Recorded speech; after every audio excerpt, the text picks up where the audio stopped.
Fiquei angustiada ao saber que personagens espíritas do Brasil, citados no livro, inclusive Bezerra, Ismael e o próprio Humberto de Campos, seriam rustanguistas. E aí ela pergunta aqui. Pensei no livro Boa Nova, que adoro. Também estaria contaminado? Como lidar com isso? Muito bem. Então, bota a primeira. Bom, primeiro é importante saber o que é esse termo que nem todas as pessoas presentes têm intimidade com ele. Durante o período do século XIX, no ano de 1864, exatamente quando estava sendo publicado o Evangelho segundo o Espiritismo, também é publicada em Paris uma obra chamada Os Quatro Evangelhos. É uma obra que é trazida em 3 volumes, chama Os Quatro Evangelhos, mas ela só tem 3 volumes, porque ela quer comentar os 4 evangelhos numa obra que tem 1.300 páginas. E esse texto, escrito por um advogado da época, Jean Baptiste Rustin, por isso o nome rustanguista, ele traz uma tese, que é uma tese que inspira toda a obra dele. A tese se baseia no pensamento de que Jesus nunca teria encarnado na Terra. Jesus seria um agênere, uma entidade que se materializou e que viveu entre nós materializada e que depois se desmaterializou. E ele traz essa argumentação para justificar Jesus andar sobre as águas, Jesus aparecer num canto, aparecer no outro, as aparições após a crucificação.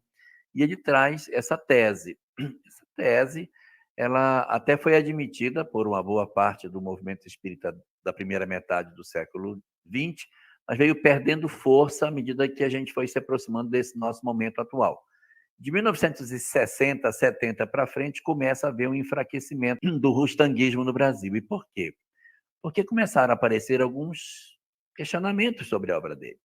Porque se Jesus era um agênere, então ele não estava encarnado.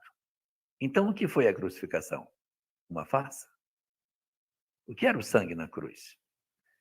E se ele não era um corpo, como ele pode ser meu modelo e guia se ele não enfrentou as contingências da encarnação? Aí começa um conjunto de questionamentos a essa visão de que Jesus não teria encarnado, justificando, por fim, um pensamento em que o corpo do Cristo deveria ser realmente em tudo igual ao nosso. A obra de Rustem também traz algumas coisas bem interessantes. Ele diz que quando o espírito erra muito, ele chega ao momento em que ele se desconstrói e recomeça o processo evolutivo de novo. Tem até o nome do ser que ele se torna, criptos carnudos, é um negócio assim, tem um nome científico do animal que a gente voltaria quando a gente erra muito.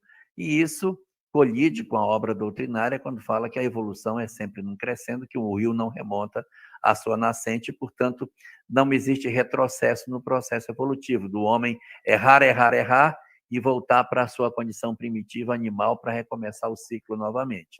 Então, esses pontos eles foram sendo muito questionados e o rustanguismo realmente perdeu muita força.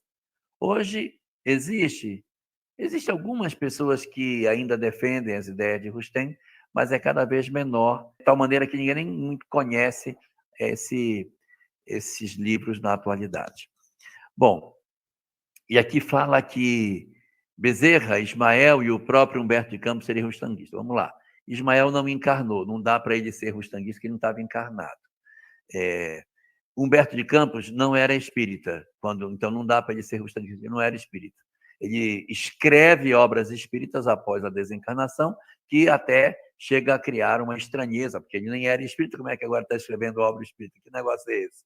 E até ele passa a usar o pseudônimo de Irmão X por conta disso, porque a família move um processo contra Chico Xavier. E a figura de Bezerra, que está ali, sim, a figura de Bezerra é uma figura contemporânea que viveu nesse período em que havia uma certa relevância do movimento rustanguista. Ele era rustanguista. Os que são rustanguistas dizem que sim, mas os que não são dizem que não. Que o que aconteceu é o seguinte, havia uma tensão muito grande no movimento espírita.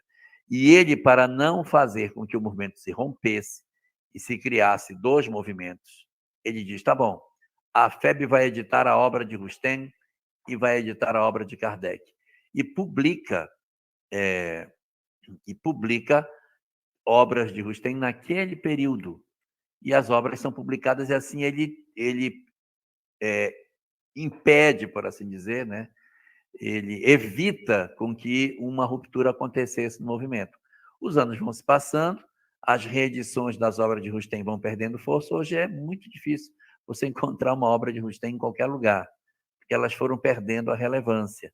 E ele passou para a história como sendo, numa tentativa de não haver confusão, edita os dois. Mas na obra de Bezerra, a gente não percebe ele defendendo esse tipo de pensamento de que Jesus não teria tido um corpo carnal, que é um ponto assim mais relevante do pensamento de Rustem. Eu queria destacar aqui uma coisa, Denise, que é um comentário da Maria José Arantes Perigo, em que ela fala que Ismael teria influenciado, através do grupo Confúcio, não só a personalidade da FEB, como Humberto de Campos Espírito, sob o pensamento rustanguista. Aí eu posso dizer a você que, de repente, os médiuns rustanguistas podem ter conduzido, de certa maneira, por problema de filtragem mediúnica, o pensamento de Ismael nessa direção. Mas a gente teve, nesse período do grupo Confúcio, vários espíritas importantes que eram adeptos do pensamento de Rustem. Então, as entidades se manifestavam ali e o viés do pensamento daquelas pessoas podiam conduzir as ideias de Ismael nessa direção. É como, por exemplo, você ter médiuns em determinados segmentos religiosos que não espírita, em que as entidades se manifestam e você dá toda uma roupagem dentro da leitura religiosa que aquele grupo possui. Então, você acaba tendo, sim, algumas influências mais pelo médium do que propriamente pelo espírito. E isso aconteceu. O grupo de início da formação da FEB tinha muitas pessoas importantes que eram rustanguistas e que naquele período era o pensamento que se tinha, como também se tinha muita reunião mediúnica pública aberta, mas que com o tempo aquilo foi sendo revisto, foi sendo repensado e foi sendo redefinido numa nova visão de movimento espírita. Tem um livro que eu quero recomendar para a leitura para Maria, um livro editado pelo Conselho Espírita do Estado do Rio de Janeiro, pelo CERT, pela nossa casa, chama-se A Semente da Esperança. E nesse livro, que é uma obra psicografada pelo espírito Antônio de Jesus, é um espírito que testemunhou, né, foi dada a ele a oportunidade de revisitar, na verdade, que ele dita esse livro ao médium Alexandre Pereira, recontando os bastidores do início da consolidação da Federação Espírita Brasileira e dos primeiros passos do movimento espírita no Brasil. E esse livro ele é escrito sob o ponto de vista espiritual e nos narra a dinâmica espiritual que se faz transversal nesse momento. E uma das essências do livro, digamos assim, o conteúdo essencial que o livro traz, é mostrar o quanto a espiritualidade maior foi habilidosa no sentido de preservar exatamente isso que o Elohá nos fala, a harmonia entre aquelas primeiras lideranças espíritas e o quanto Bezerra de Menezes foi importante nesse processo. O movimento espírita ele correu um risco muito sério de uma ruptura definitiva.